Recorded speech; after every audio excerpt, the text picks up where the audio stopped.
Right. So, welcome to our next session of the Holistic Health and Weight Loss docu-series. Our next featured expert is VJ Hamilton. She's going to talk about the link between inflammation and weight gain. VJ is a registered nutritionist and an expert in autoimmune disease.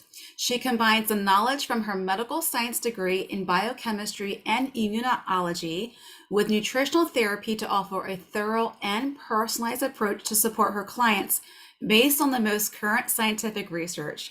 VJ runs a virtual and in person nutritional therapy and functional medicine practice, the Autoimmunity Nutritionist, which specializes in gut, skin, and immune health. So, welcome, VJ. So happy and excited to have you with us. Yeah, I'm excited to be here. Thanks for asking me to be part of this event. Absolutely. So I'm curious, you've got like a lot of different things that you've learned and you're an expert on. So I'm curious, how did you come to be doing the work that you're currently doing? Yeah, it's a long story, so I'll keep it short. But when I was just 7 years old, my parents discovered a patch of hair loss, which was diagnosed as alopecia areata. And I suppose from then, I have always been aware of autoimmune conditions and inflammation. And I went on to develop psoriasis as a teenager. I had family members who had autoimmune disease, and that's why I went on to study immunology at university. I then became a chartered accountant, but during my A levels, so when I was still at high school, I was getting really tired. I wasn't able to exercise like all of my friends.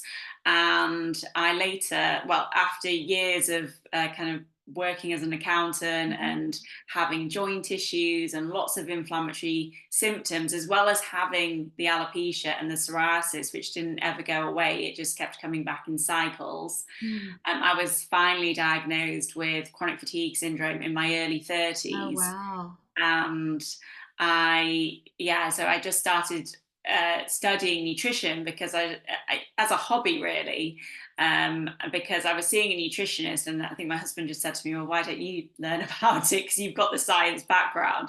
So I just did it as a hobby originally, and then I found functional medicine, and I was able to reverse all my symptoms because when I got diagnosed with chronic fatigue syndrome, there wasn't really much that they could do. And I realized I best start doing something myself.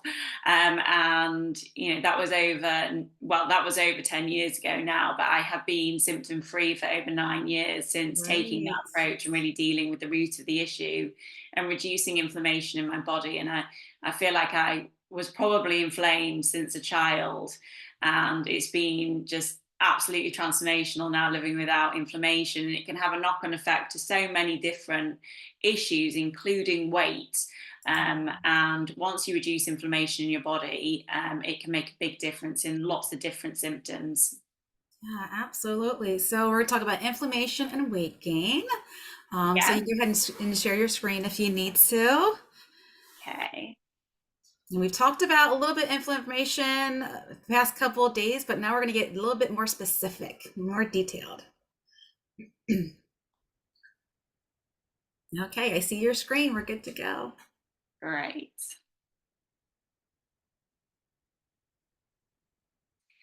Okay, well, I won't go over the same information. There is a little bit of an introduction in here, but we're going to be talking about the link between inflammation and weight gain. Obviously, if you do have any questions, feel free to ask in the chat. And Pamela, I'm not sure how this works, but are we doing questions at the end? If any, If they have them, and I'll let you know what they are, and then at the okay, end as well. Yeah. perfect. Um, I always just caveat with obviously everything I'm discussing today isn't medical advice. Always seek out a qualified health provider for anything that I'm discussing today if you take anything on board. I briefly went through my story, so I'm not going to go through it again. But really, this started from a very young age, and that's me when I was about 6 or 7 years old. When my parents first discovered that I had the patch of hair loss. And since then, it was actually when I was getting married that I really started taking my health seriously, because I was getting some very strange symptoms, and almost transformed my life from living in the city, working in corporates, to getting two dogs and moving to more of a countryside location. And now I work as a nutritionist. and I'm an immunology expert, registered nutritionist, and a functional medicine practitioner. So let's get on with the information that I'm sure you're here for today. So the thing about inflammation is it can have a knock-on effect to various mechanisms in the body, and that can impact the way that we're able to manage our weight but also lose weight. And one of the reasons for that is something called insulin resistance, and I'm sure this has come up already this week, but this is when our cells become desensitized to the hormone insulin. And insulin is so important for when we're eating food, and especially carbohydrates. When we have that rush of glucose in our bloodstream, the insulin helps us to stabilize that, and also use it as energy in our muscles, the way that we want to be using that energy rather than storing it as fat. But actually storing it as fat is a natural process, and we need that because when many thousands of years ago we needed to store that because we might not have, well, and even now in certain societies we needed to store that, so we had that energy reserve. But now we often have a lot of food available to us, so this process is important. But also when we have high levels of insulin, because if our cells aren't responding to insulin, the body's approach to that is to produce more insulin. And when we have a lot of insulin in the body, our body thinks that it shouldn't be burning energy, so it shouldn't be burning fat. And that means that it's really, really hard to lose weight when we have high amounts of insulin. And chronic inflammation disrupts that whole signaling process, and it damages the cell membrane, which is so vital for how we manage our blood sugar and how we regulate our weight. Then there's also the gut health piece, because gut health it's absolutely central to our body, especially when it comes to inflammation.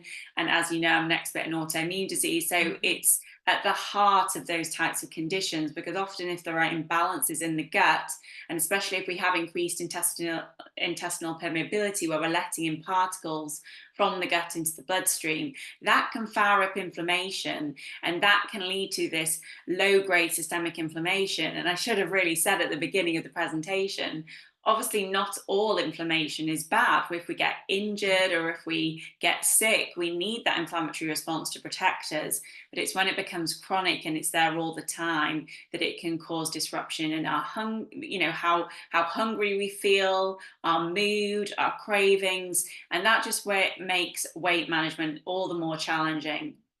And then we have stress and cortisol. So the stress hormone that we release is cortisol, and that's when we're in that fight or flight response.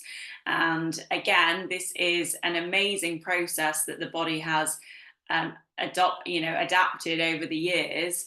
But in this society that we're living in, we are in this chronic state of stress. Our body thinks that we're being we're in a really stressful situation, well, and in some instances we will be. But even when we're at work and we're feeling the stress at work, or traveling to work, or all those scenarios, our body is in that fight or flight, and that means we're more likely to have elevated cortisol levels. And when I'm working with clients, what I often find, if I do any testing around this, is they are living their daily life in this chronic state of stress, so they just have high cortisol levels all the time. And high cortisol levels increases fat storage, especially around the abdomen. So if you are storing fat around that area, if that's where you find that you put on weight, then this could be a factor for you, and it is worth assessing your stress levels. VJ, for those who don't really know exactly what inflammation is, maybe they've heard of the term, but they're like, what exactly is that? Can you discuss that for a little bit? Yeah, so sorry, I probably kind of jumped the gun a little bit. No worries, that's okay. So inflammation, so we can think about it as that acute response that we have if we cut ourselves. That is what inflammation is for the most part. So when we have an injury, we have a rush of immune cells that will go to the site to help to repair that. And as part of that, it can cause redness, it can cause heat.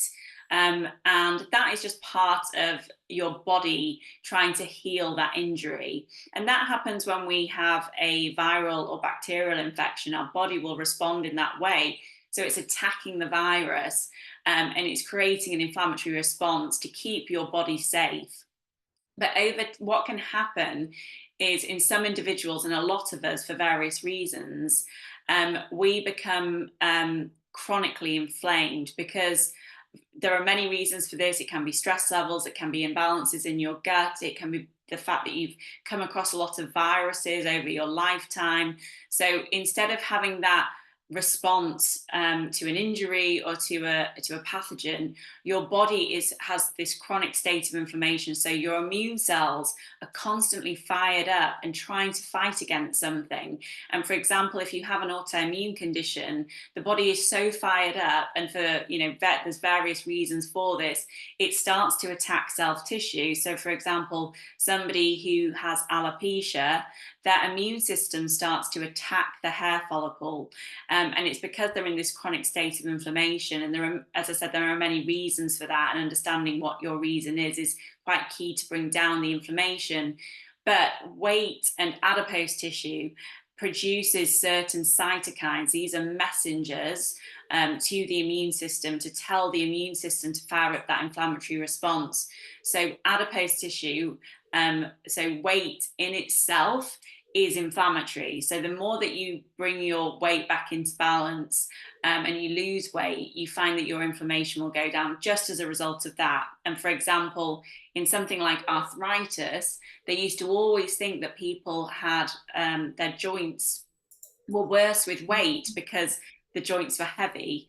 But the truth is, it's actually to do with this response. Well, more and more research is showing that it's to do with this response in the immune system, that when we're carrying more weight, we're more likely to be inflamed. And that's actually then targeting the joints and causing conditions like arthritis. Yeah, awesome. Thank you so much. And I know insulin resistance, it's on the uptick. Yeah, Um, it really is. it really is on the uptick. So yeah, we definitely need to get a handle on this, on the inflammation, that's for sure.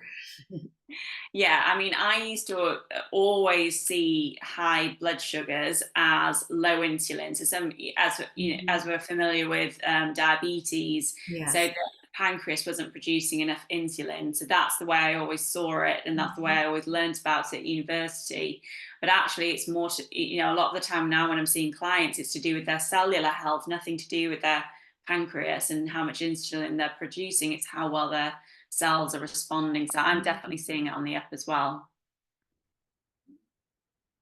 But when it comes to nutrients for weight management and looking at it from this inflammatory perspective, I'm looking for these key nutrients, and I'm bringing these to your attention because I often see these are lacking in my clients' diet. So I'm going to go through these because I think if you are looking to bring down inflammation in your body and you are not eating these foods at the minute, this could be the reason why you're inflamed, because these nutrients are so vital for your inflammatory response and keeping everything in balance. And as I said, it's when you're in that state of chronic inflammation that it becomes the problem, not when it's happening, when you have an injury or a sickness. It's when it happens for a long period of time after that. And we're seeing that now with long COVID. And I Mhm. had post-viral chronic fatigue syndrome. So my chronic fatigue syndrome was actually to do with a virus I had as a teenager, and it was still affecting me in my early Mhm. 30s. Um, so I'm going to go through these in a bit more detail in a moment, but omega-3 fatty acids are really, really important for reducing inflammation. So for example, if you don't like fish and you don't like oily fish and you're not eating a lot of that in your diet, then it may mean you're missing out on omega-3. So we'll talk about that in a bit more detail in a second. We also have anti-inflammatory foods. So part of this inflammatory response that is happening in the body is a result of something called oxidative stress, which is when we have these things called free radicals, which are extremely damaging, and they should be neutralized by antioxidants, but we end up having more free radicals than Mhm. antioxidants, and that creates oxidative stress. And oxidative stress, when we're in that state, then causes inflammation. So if we bring in some anti-inflammatory foods, we're going to help to neutralize that whole process, and that's going to help bring down inflammation. And then there are many ways that we can regulate blood sugar. I'm more than happy to go through those, but I just wanted to emphasize the value of protein Again, I have some extremely health conscious clients coming to me for the first time, and their diet looks wonderful, full of salads and everything else. Mhm. And then I look at the amount of protein they're Protein. eating, and they're eating hardly any protein, especially when it comes to breakfast. And that's how you set yourself up for a really good day, having a high protein, Yeah. not high protein, but just having protein in your We see breakfast. that a lot in the States too, that standard American diet, sad diet. It's full of carbohydrates and very little protein. Yeah. So someone had a question about the omega-3 fatty acids. She said, what are other ways to get omega-3 fatty acids? I have allergies to fish and shellfish. Okay, so you need to be a little bit. So I'm going to talk about it on the next page, but I'll answer it now as well. Um, there is a couple of different types of omega 3s, and it actually depends on your genetics how well you do with the plant-based omega 3s. So the plant-based omega 3s are still worth including in your diet regardless, because they have lots of other benefits. Mhm. But they would be things like chia seeds. So chia seeds is actually brilliant to bring in for weight management anyway, because it's really high in fiber. So one, that's supporting your gut health, and we know that's a factor with inflammation, but it helps detoxification, and it helps to stabilize blood sugar. So chia seed is good for lots of different reasons, and having a chia seed pudding in a morning, mix in some protein powder, that is such a great way to start your day. And you can also add in some different types of fruits and spinach, and yeah, so you can make that really nutrient dense, that first meal of the day.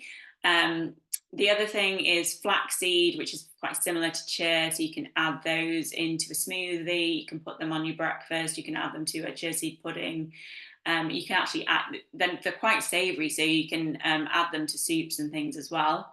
And then you can also have walnuts. Walnuts is a little bit, they have different types of fats in them, but they do have quite a lot of omega 3 fats. So they're the plant based omega 3s, which aren't as easy for your body to use as the omegas in oily fish, but still worth including in your diet. And then there is another form of omega 3s that you can get from seaweed. So there are some algae oils which are just as good as they've got the active form of these omega 3s, which are easier for people to use in the body. But I don't know which part of the seafood and the fish that you're Mhm. reacting to, and if you're okay with seaweed. That would probably be the next best thing, if you're willing to include that. And maybe, just getting the algae oil might be the best approach for you Mhm. as well. Great, thank you. I'm just moving this. I can't actually see my slides at the minute, so I'm just moving this. I think it says anyway. So yeah, we've talked about this now, but like, as I said, omega 3s help to reduce inflammation, and there is this inflammatory process that happens in the body. And it's the balance of omega 3s and other omegas. So just so you know, omega 3s are essential, and what that means is that we have to get them from our diet. Our body can't make them from other things. So if we're not getting them from the diet, then we will be low in them unless we are getting them from the diet. So they're not only help with inflammation, but they also help with insulin sensitivity. That's what we want to promote. Insulin sensitivity, that's really going to help with your body regulating your blood sugar, which is a key part of weight management.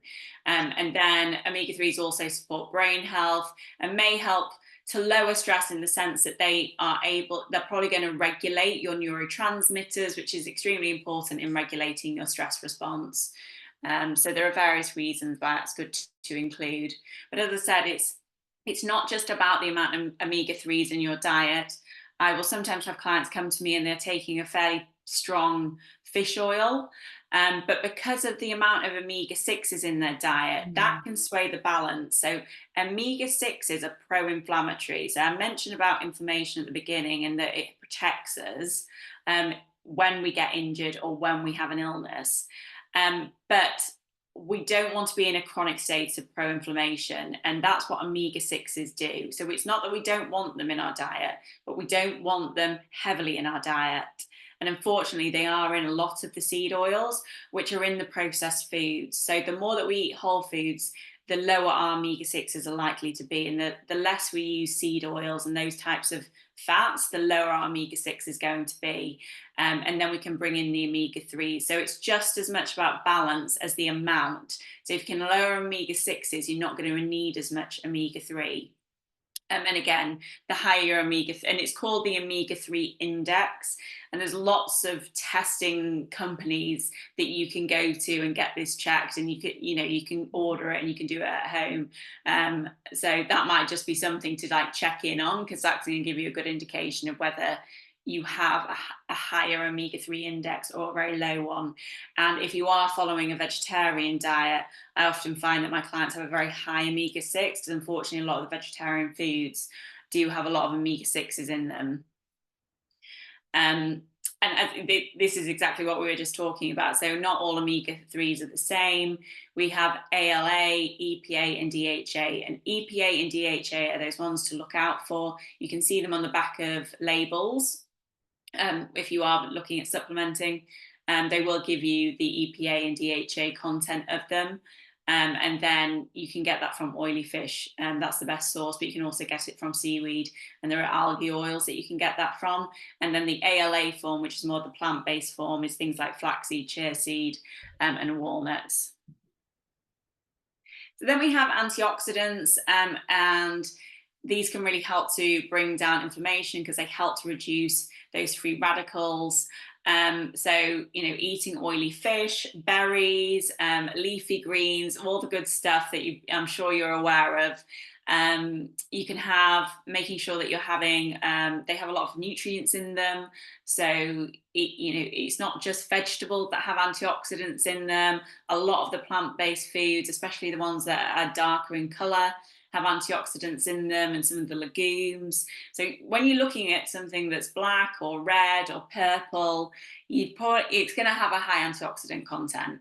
And again, this is going to help with all those mechanisms I mentioned. So helping with insulin sensitivity, helping with blood sugar regulation, helping to bring down oxidative stress, and helping to bring down inflammation as well.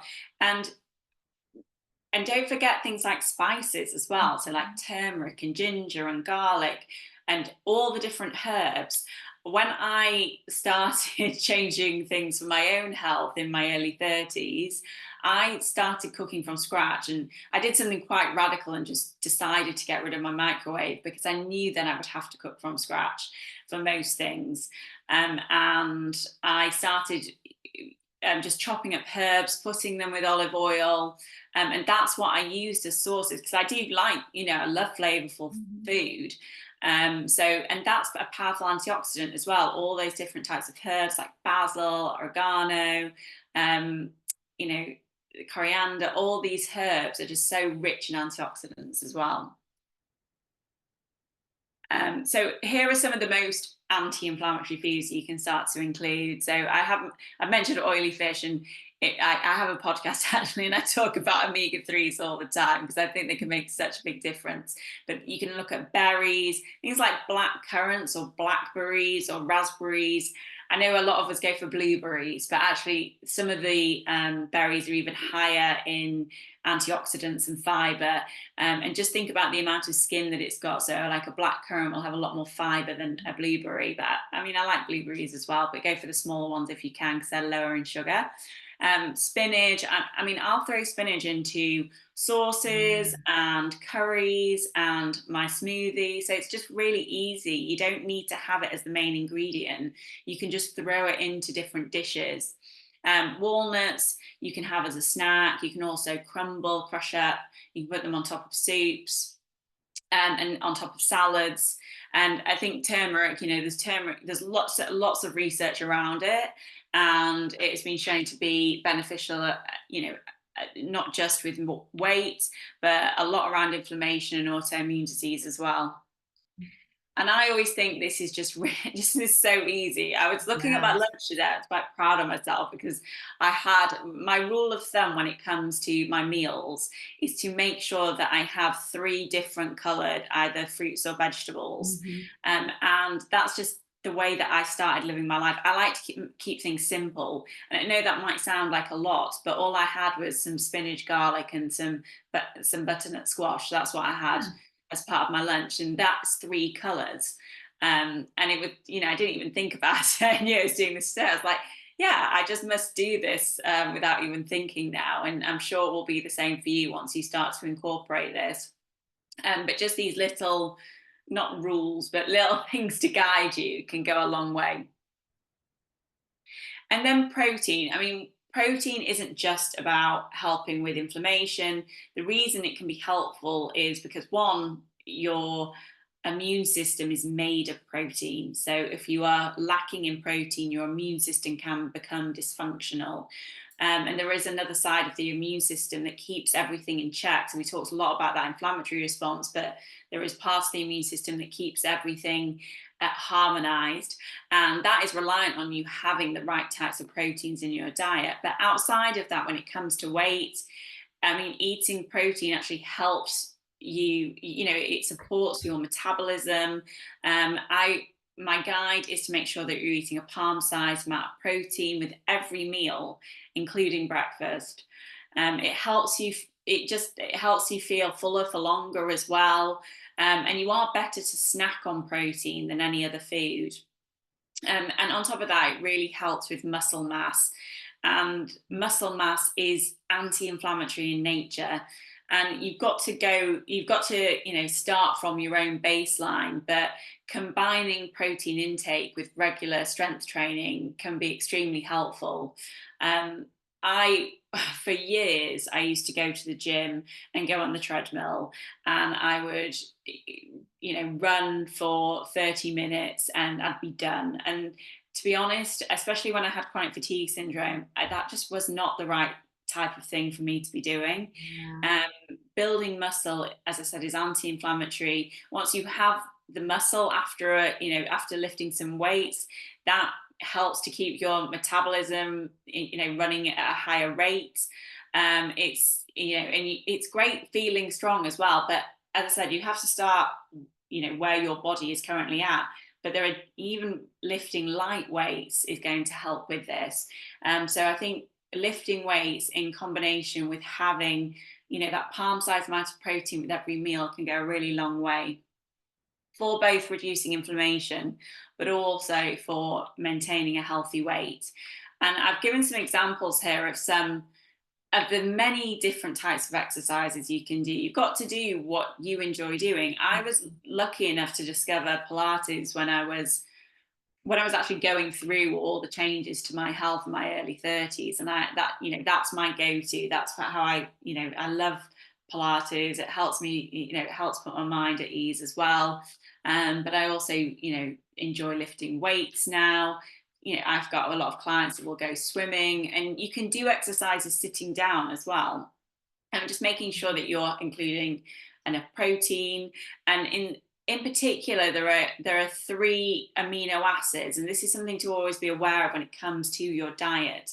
The reason it's important to get variety in your diet is because protein isn't just one thing. We always talk about protein as one thing, but it's 20 different amino acids, and they all play a different role. And there are these branch chain amino acids which are particularly important: valine, leucine, and isoleucine. And if we're not getting those in the diet, then we're less likely to be able to build that muscle mass. So it's just to bear that in mind when it comes to the food that you're eating.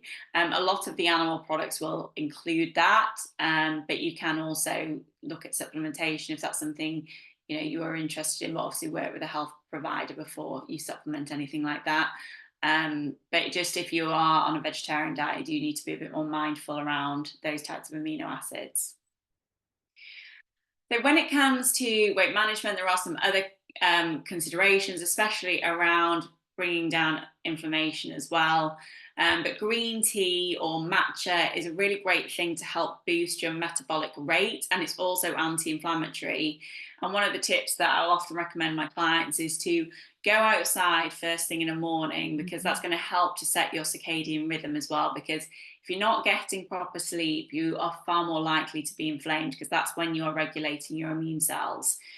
But if you go outside in the morning, even if it's cold, put on a big jacket, go outside with a cup of matcha tea, and just soak in, whatever light there is. And that can go a long way to kind of boost your metabolism first thing. And because uh, it depends how sensitive to caffeine you are, but green tea also has something called L-theanine in it, and L-theanine really helps to calm your central nervous system. So a lot of people who have an issue with caffeine from coffee can actually drink green tea because they don't get that jittery effect that they get from coffee. And most of the research is around about 2 to 3 cups a day. And I think matcha powder is a better way to go. If you can get an organic matcha powder rather than just having green tea, you're going to get more benefit from doing that. Also, sleep is absolutely essential. We'll talk about that in a moment. I'll go through a few little tips for you. And don't forget hydration. I get clients working with me and doing some quite complex protocols. And then when we talk about how much water they're drinking every day, they're drinking about 2 or 3 cups a day. And really, you do need to be drinking a lot more than that. You can fill up a large bottle of water at the beginning of the day and then at lunchtime, just to make sure you're getting enough. I like to add electrolytes to it as well, especially if you're not drinking mineral water, just to make sure that you're getting those minerals. But we need water not just to help with our metabolism, but also it helps. We might not actually be hungry, you might be thirsty. So it's always worth, if you're feeling really Yes. hungry and you only ate 2 hours ago, have a drink and see how you feel after that, because it might be that you're actually thirsty. But yeah, as I said, green tea can increase the metabolic rate. It enhances fat oxidation, which is the way that we burn fat. So it's just a really great thing. When my client's main objective is to lose weight, that will definitely, if they can tolerate it, bring in some matcha or green tea, and it really makes a big difference. And then when it comes to sleep habits, you really have to work with what works for you.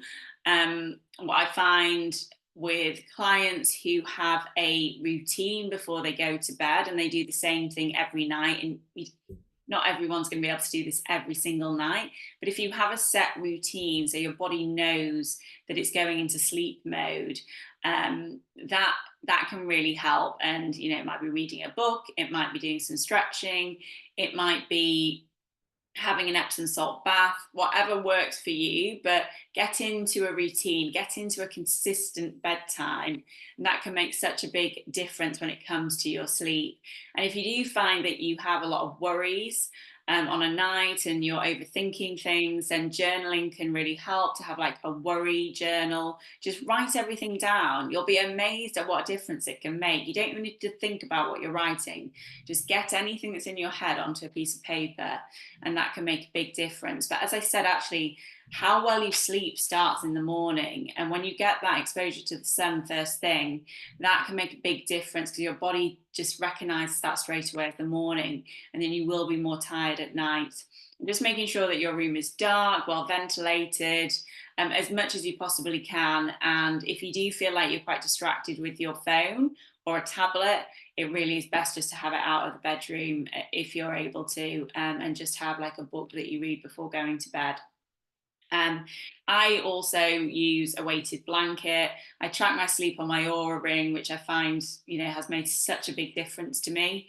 But a weighted blanket has helped me. I think weighted blankets really help people who have more anxiety. Obviously, if you're having kind of hot flashes or that type of thing in a night, it's not always the best, but you can put it on before going to sleep, and then you can take it off just before you go to sleep, just to help bring down the stress response. Because part of sleep isn't just about sleeping, it's about bringing down your stress response, so you sleep in a very restorative way and that you get into that deep sleep. So that's kind of a key part of it.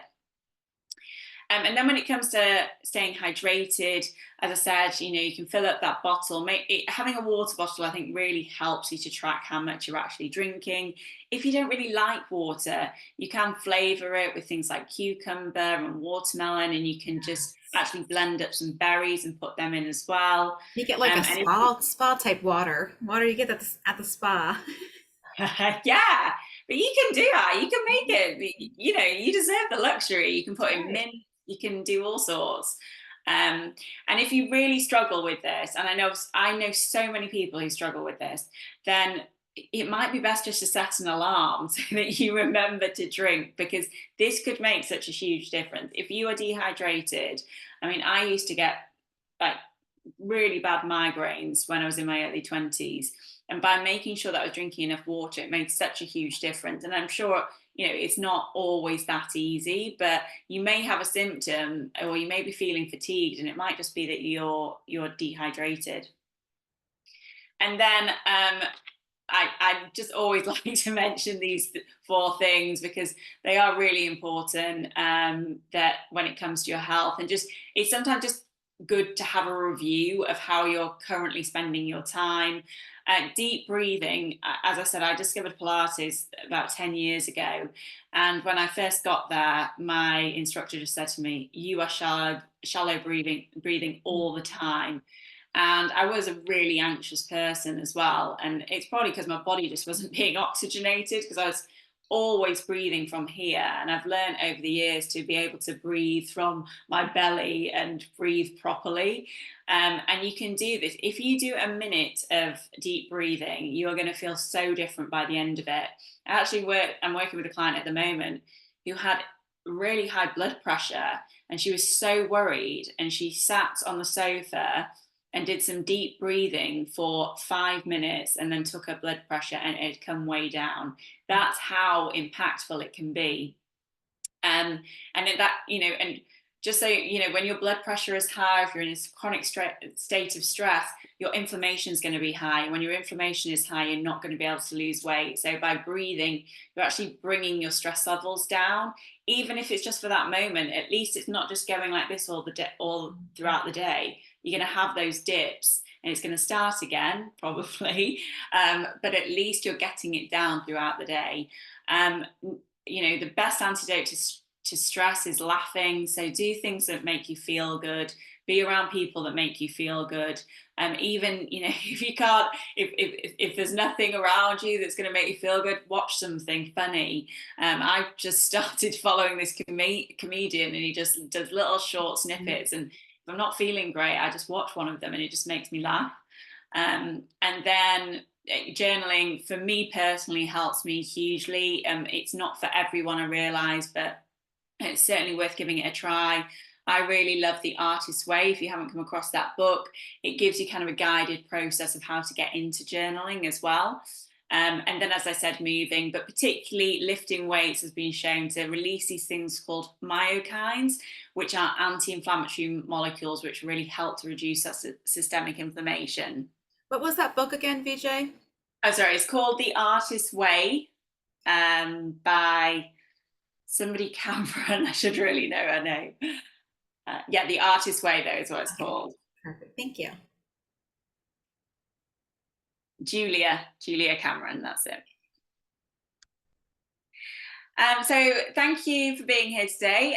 My clinic is called The Autoimmunity Nutritionist. I'm also on Instagram and Facebook at The Autoimmunity Nutritionist, so you can find me over there. I have my podcast, the Autoimmune Reset Podcast. I'm sharing lots of information over there, mainly around autoimmune disease, but lots of other kind of inflammatory issues as well. And then I have an offer for you today. I have the Sugar Reset Program, which is a 21-day program to help you reset your relationship with sugar. And also, you know, there's a lot around diet and different things that you can do to help with sugar cravings, but also to help you to eat foods that help to stabilize your blood sugar as well. And you can use the code VJ50 at checkout for 50% off that. And then I'm giving you my free, I'm giving you this for free, the Autoimmunity Recovery Plan. And it's my 5-step plan for managing an autoimmune disease. But I'll be honest, you can go through this process whether you have an autoimmune disease as well. It's going to be helpful. There's a meal, a guide to a food diary at the back. There's some information about dry brushing. You'll have that color chart for vegetables in there as well. So it's just a nice guide. And there is a there is one of my favorite green juices in there as well as a recipe. So yeah, so you've got that one for free. So I hope you enjoy that too. And yeah, thank you again for being here. And yeah, and I'll be Awesome. happy to answer any questions that you've got. Great. Someone did want to see one of your initial slides with all of your credentials on it. Okay. Just put that back. Any questions for VJ? Inflammation, weight gain, autoimmune, anything? This one.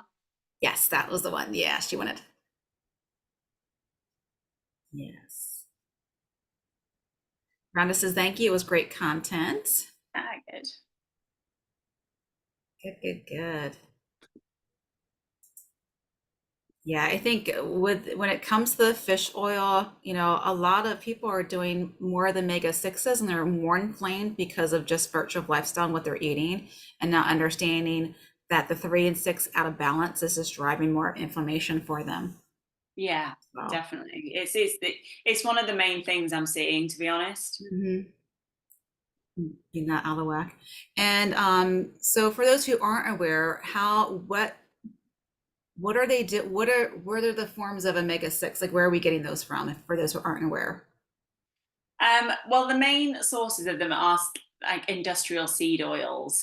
We also get them from nuts and seeds, unfortunately, but it's more when they've been mass processed. So we get them in very high amounts when we're eating things like that. But we need to be a bit more mindful about nut butters and those types of things as well, just not overdoing it. Yes. But all the processed foods, if you look at the back of any processed food, any bread, any cake, any snack bars, there are a few that aren't, but most of them will have industrial seed oils in them. Mhm. And I'm not saying don't have them, but just be mindful of that. So every time you're having a food like that, that's adding to your omega-6. So you have to start balancing it with the omega-3s. And the more whole foods you eat, the less likely you are to have a lot of omega-6s. Yeah, lots of people have a lifestyle of processed food. Mm. So be mindful of that. And then fish oil. So she gave some alternatives if you have an allergy, which is great. Love that. Any other questions or comments for VJ? Well, we have time for it. Rosie says, I also got the microwave out of the kitchen. Yeah, it was a big step, but yeah, it was definitely definitely just changed everything. And I just realized, oh wow, I can actually just put salmon and some vegetables into the oven and it takes less than 15 minutes. It wasn't actually that hard, but I just, because I was working long hours, I just Yeah. felt like I didn't have the time. But then I realized it doesn't actually take that much time. And then I would just prep for the day the next day and I just get it all in the oven. And it was like 15 Yeah. minutes. When the air fryer came out, I was like, Oh, yes. yeah, well now the air fryer is yeah, and I've got my air 20 fryer minutes for chicken breast? Sign me up. and I've got the instant pot, so if I want some like slow cooked stuff, just throw it all in. So you can make it easy. You just have to give it a go, and then once you're into kind of a process with it, yeah, it's definitely not as hard as you think. So, question, how much chia or flaxseed would be good to take? When it comes to chia, it's probably about I'm not sure in kind of the actual amount, but it would be about, say, two heaped tablespoonfuls. So, about 2 ounces. An ounce. So, that's a great question. And then a question about what is so bad about the microwave?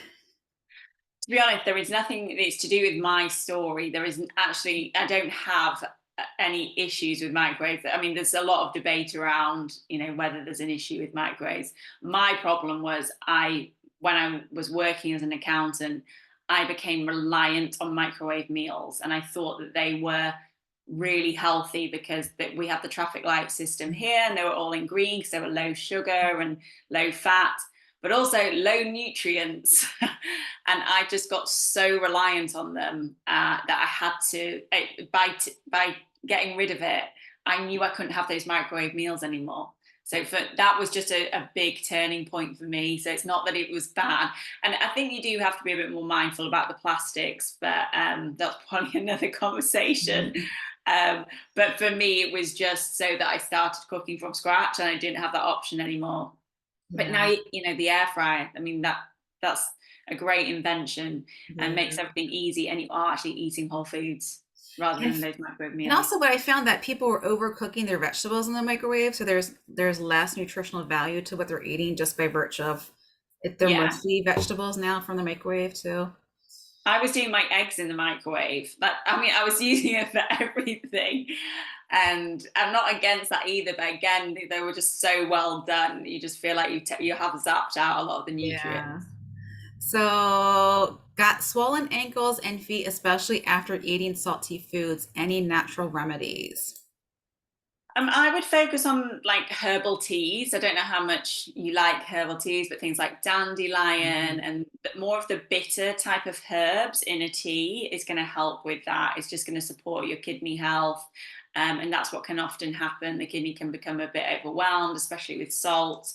And if we support that function with those types of herbs, it can go a long way. So I really love dandelion tea, nettle tea, artichoke leaf tea. But I've got some like kidney function teas. Do not have them close to bedtime because you'll It's have gonna to be get up in the middle of the peeing. night. They are good at what they do, but you're better to drink them earlier in the daytime. That's a good little suggestion there. Shut that. Great questions and comments. Anything else for BJ? Let me put her gift in the chat again in case you didn't have a chance to grab it. It's also going to be on the replay page. Some of you might have already grabbed it this morning when the emails went out. So, are there any common mistakes that people make when they're trying to, I'm assuming, lower their inflammatory load? I think it's just people will eat a very clean diet, so they'll eat a lot of salads.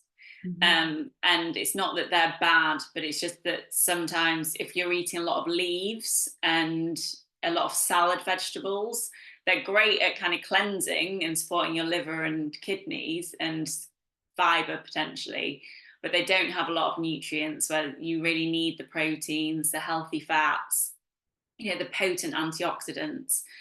So actually, they're doing everything that they're committed, they're trying the best, but they're actually not eating many nutrients, and you really do need those nutrients in your diet for to a healthy metabolism and lowering inflammation. Yeah, yeah. Look at the rainbow. Look at all the colors, all the color. Because Yeah, I work with women, and sometimes they're like, "Yeah, I have a salad, and it's like two ingredients: leaf lettuce, if that. Sometimes it's I call it the anemic iceberg lettuce that has no value in it, yeah, and maybe something else." And they're like, they're trying. I'm like, I get it, but let's see if we can spruce up our salads. So, what exactly. should we add to our salads? Just look at their different colors. Get all the different colors of variety. I go in the fridge and I go, what vegetables do I have? And I literally will put it in there, even butternut Yeah, squash, whatever I have. my that's what dad, I do. my Yeah. dad looks at my salads. He goes, "That's a really good salad." Yeah. And And I've you can heard get people lots ask of, me too about salad dressings. I'm like, for me, I'm just extra virgin olive oil. Just yeah. keep it simple. So Rhonda, the sugar detox is going to be in the VIP portal. Okay, so and the code is in there to get that discount. So if you have the VIP access, just click on day 4 from the home page and then scroll down to VJ section and it'll be right underneath the button for the gift. And there's a coupon code that she had mentioned that's in the description for that. Great question. So let me post that link to the VIP upgrade as soon as my computer gets down of giving me all these screens here. Let me grab that again for you. So price for the VIP is going up tomorrow. So if you want to grab it, you might want to grab it now because it's going up to $97 tomorrow. Is there a safe cooking oil you recommend for grilling? Great question. Um, I mean, there is a lot of debate around olive oil, and it depends how high the smoke point is. But Mhm. olive oil, I mean, there's been a lot of research around it, and it's still it we no one's come to a decisive point with it. But it makes sense to me that it's full of antioxidants. So it's the same as what's going on in the body. So even though olive oil has a lower smoke point, because of the antioxidants in it, it is okay to use for, especially if you're grilling or lightly Mhm. sauteing. It's absolutely fine. If you're worried about that, which I personally am not, but if you are, then you could use avocado oil, and Mhm. then you can use coconut oil for.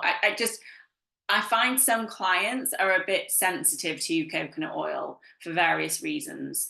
But for making a curry or making that type of thing, I might use coconut oil. But for other foods, I'll use olive oil or avocado oil. They're kind of my go-to oils. Great. I love avocado oil. Yeah. And then Uh, coconut oil is really good on like seafood, some seafood.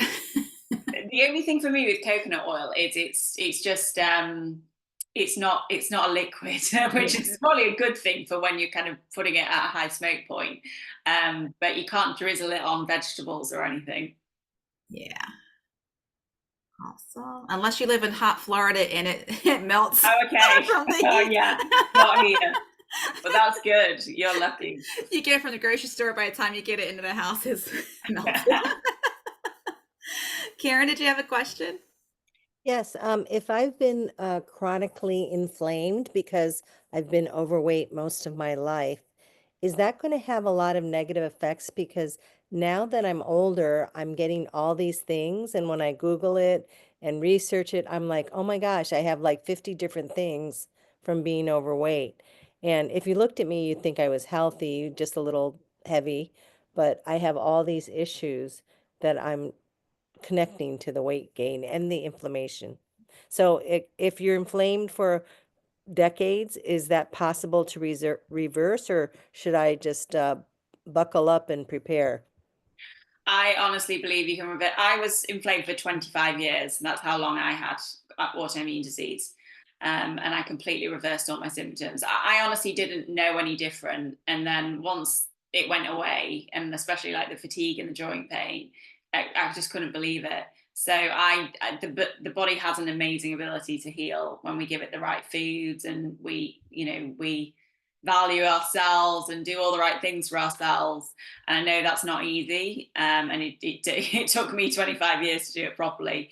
But I do believe that if you nourish your body, if you treat it right, in the long run, you can reverse these types of conditions, dependent on the level of damage. But it just depends what's going on. I don't know the full story, but I work with a lot of people with multiple sclerosis, and sometimes and this isn't always, sometimes you can reverse it, but there can be mobility issues, and sometimes that ends up being irreversible. But you can still get your energy back and other Yeah, things, but there are certain things that unfortunately sometimes can't be changed. But for the most part, I fully believe that most things are reversible. It's like with hair as well. yeah, Most absolutely. alopecia is reversible. It's just there is a scarring type of alopecia that unfortunately isn't reversible. But you can still, if you can still get your energy back, you can still get, your, other things can improve. So it just depends how that's affecting you. But for the most part, I fully believe, my skin's better now. I had acne, psoriasis, uh, hives, ringworm, like you name it, I've had it, all went away. So I personally believe I had my joint was like just I had growths all over my joints. I had ganglions everywhere, Oh, wow. all gone. So I do believe it that you can reverse it if you do the right things. Awesome. MCT oil. Yeah, I mean, MCT oil is a really great one for energy. I've just sometimes worked with clients who have different genetic variations, and just going overboard with those types of oils Yes. can end up being a bit of an issue. Especially Um, since keto became all the rage about 5 years ago. People were doing lots of coconut oil, MCT oil. Yeah. it can just be too much, and that yeah, as I said, I'm really pro omega-3 oils, and I'm certainly not against saturated fats in any way, but you do need to make sure it's all balanced. And if you're having a load of MCT oil every day, that can just throw off the balance. So I'm certainly not against it. And as I said, I work with clients with MS and chronic fatigue, and it's a really great way to get somebody's energy back quite quickly. But yeah, I mean, I used to have it all the time when I was first getting my energy back. Now I very rarely have it, but I'm certainly not against it. Yeah, great question. And does edema link to inflammation? Yeah, I mean, it can do. I always think with edema, I would focus on your kidney health and your liver health and your detoxification, but that is then linked to inflammation, because if that process isn't going well in the body, then that means that you're probably likely to have a high amount of toxicity, and that can create inflammation. So it's a bit of a cycle. It's a bit chicken and egg of where it actually starts. But if you do have edema, that's where I'd be focusing, and circulation, but I think more kidney and liver health.